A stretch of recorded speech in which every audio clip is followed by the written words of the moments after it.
आणि आता दिवसभरातल्या महत्त्वाच्या टॉप 9 बातम्या।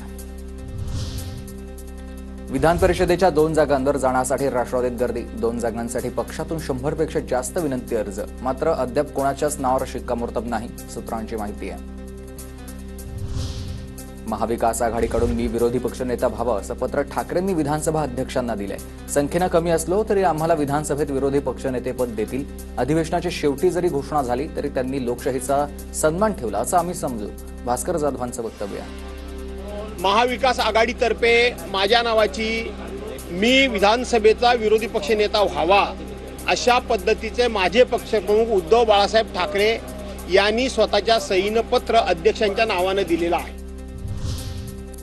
एकनाथ शिंदेंचा ड्रीम प्रोजेक्ट असलेल्या न्यू महाबळेश्वर प्रकल्पाला आदित्य ठाकरेंचा विरोध आहे। आदित्य ठाकरेंनी पर्यावरण मंत्री प्रेमींसोबत घेतली आहे पंकजा मुंडेंची भेट। प्रकल्पामध्ये होणारा ऱ्हास या संदर्भात ही भेट। माजी आरोग्यमंत्री तानाजी सावंत यांच्या कार्यकाळामधील खरेदीचा गोंधळ उघड। 35 कोटी रुपये किमतीच्या 100 शववाहिका धुळखात पडून आहेत। राज्यातील महानगरपालिका आणि नगरपालिकांना या शववाहिका देण्यात येणार होत्या।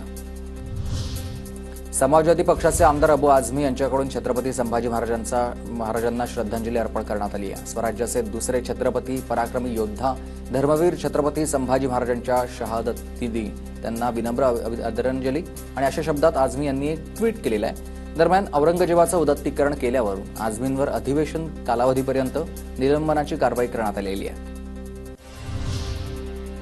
छत्रपती संभाजीनगरमधील औरंगजेबाची कबर काढून टाकावी, राष्ट्रवादी शरद पवार पक्षाचे खासदार निलेश लंकेंची मागणी आहे।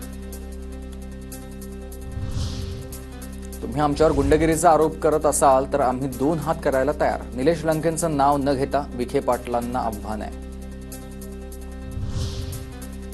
कल्याण मतदारसंघामधील शिळ तळोजा मार्गालगतची 14 गावं नवी मुंबई महानगरपालिका हद्दीत नको आहेत। गणेश नाईक यांचं मुख्यमंत्र्यांना पत्र।